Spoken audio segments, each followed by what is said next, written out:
Hi! Ito po yung proseso ng paggawa ng Egyptian rice. First, ikakat po yung butter. Ganun po siya kalaki. Ayun po si Chef Ate Gwen. I-edit ko na doon na. Hindi, okay lang yan. Tapos, ilalagay ang vermicelli. According to her.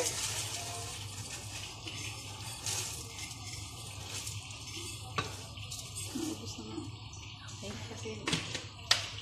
Ay, una po pala binabad po natin yung rice. Pakita mo. Ito po yung rice, yung Egyptian rice. Hanggang sumaki po siyang ganyan. Tapos, i-fry po yung vermicelli. Till brown. Till it will become brown. To be continued, gawin po natin ganito po yung kulay ng vermicelli. Tapos, ano pa po yung inilagay mo ate? Naglagay ka ng Wala pa. Ilagay mo na ang rice. Rice. Yung nahugasan po pala yung rice, tapos binabad po ng how many minutes po siya binabad ate? Kahit 20 minutes. 20 minutes. Parang igigisa yung rice. At saka maamoy mo yung bango. Talagang grain na grain.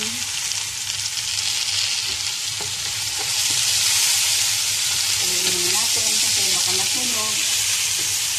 Tapos, continue. Gawin na lahat. Kailangan yung pala step by step. Hindi pwedeng biglayin ba?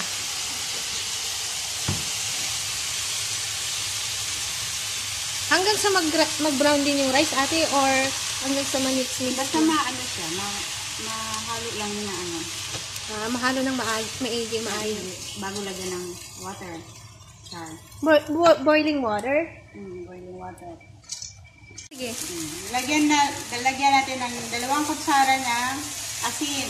Tagalog na yun Tapos, In English po siya kasi kanina kaso na-late po yung video ko kaya pinaulit ko. Sorry. so nalagyan na ito ng 2 tablespoon ng salt. So, dagdagan naman natin ng water. Boiling water. Char. Tingnan po natin kung ate ilang cup po yung bigas. 6 po, di ba? 6. Tapos yung tubig